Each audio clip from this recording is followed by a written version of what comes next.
Assalamualaikum warahmatullahi wabarakatuh. Perkenalkan, nama saya Alia Gustina dengan NIM 2023143630.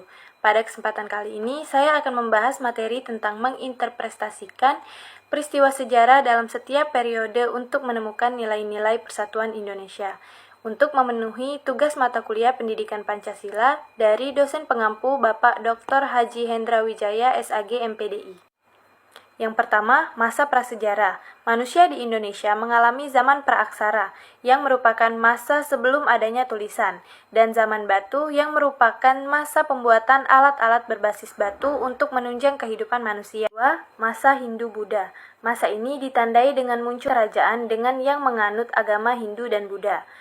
Prasasti Kutai tertulis dalam bahasa Sanskerta yang merupakan bahasa liturgis agama Hindu dan kerajaan Majapahit yang berkuasa pada masa Hindu dan Buddha.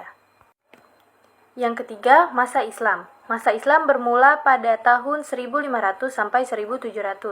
Masa Islam contohnya, terdapat bukti sejarah yang menunjukkan kegigihan para ulama yang alim dalam ilmu agama Islam yang menyatakan bahwa mencintai tanah air tak berbeda dengan mencintai agama. Selanjutnya, masa kolonialisme. Indonesia pernah mengalami masa VOC atau yang biasa disebut kolonialisme dan imperialisme. Periode ini berlangsung dari abad ke-18 setelah bangsa Barat berhasil menguasai kerajaan-kerajaan Islam di Indonesia. Salah satu peristiwanya yaitu Perang Jawa, sejarah di Indonesia melawan kolonialisme Belanda. Selanjutnya, pada masa pergerakan nasional. Pada zaman tersebut, mulai muncul kesadaran nasional dan upaya memperjuangkan kemerdekaan bangsa Indonesia dalam ikatan kebangsaan. Masa pergerakan nasional di Indonesia ditandai dengan dua peristiwa penting, yaitu berdirinya Budi Utomo pada 20 Mei 1908 dan Ikrar Sumpah Pemuda pada 28 Oktober 1928. Masa penjajahan Hindia Belanda. Masa penjajahan Hindia Belanda berlangsung pada 1800 sampai 1942. Era ini ditandai dengan kembalinya kerajaan Belanda mengambil alih wilayah Indonesia pasca kebangkrutan VOC. Hal inilah yang Hindia Belanda ingin merebut kembali wilayah Nusantara karena kekayaan rempah-rempah yang dimiliki. Pada masa pendudukan Jepang, selagi menduduki Indonesia, Jepang juga tengah terlibat dalam Perang Pasifik. Salah satu tujuan mereka menguasai Indonesia adalah untuk mendapat kebutuhan perang. Kendati begitu, pada akhirnya Jepang memutuskan untuk menyerah tanpa syarat kepada sekutu pada 14 Agustus 1945. Selanjutnya, pada masa kemerdekaan. Dengan dibacakannya teks proklamasi oleh Insinyur Soekarno, Indonesia resmi menjadi negara merdeka pada 17 Agustus 1945 pada masa kemerdekaan. Namun, meskipun sudah merdeka, Indonesia masih belum terbebas dari penjajahan Belanda. Selanjutnya, masa Orde Baru.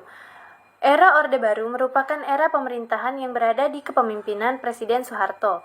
Tujuan Orde Baru dibentuk yaitu untuk menata kembali kehidupan bermasyarakat, berbangsa, dan bernegara yang berlandaskan Pancasila serta Undang-Undang Dasar 1945. Lalu, masa reformasi. Era reformasi Indonesia dimulai pada 1998, tepatnya saat Soeharto mengundurkan diri sebagai Presiden Indonesia pada 21 Mei 1988. Kemudian, Wakil Presiden kala itu, B.J. Habibie, menggantikan Soeharto sebagai Presiden Indonesia.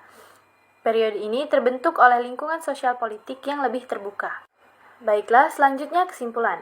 Pancasila dalam konteks sejarah, perjuangan bangsa Indonesia merupakan dasar ideologi negara yang menggambarkan nilai-nilai utama yang harus diperhatikan dalam pembangunan dan pengembangan masyarakat Indonesia.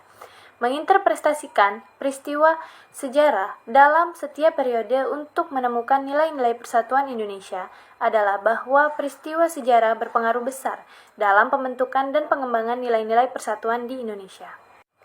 Baiklah, sekian penyampaian materi dari saya. Jika ada kesalahan kata maupun kekurangan dalam penyampaian materi, saya memohon maaf. Saya akhiri. Wassalamualaikum warahmatullahi wabarakatuh.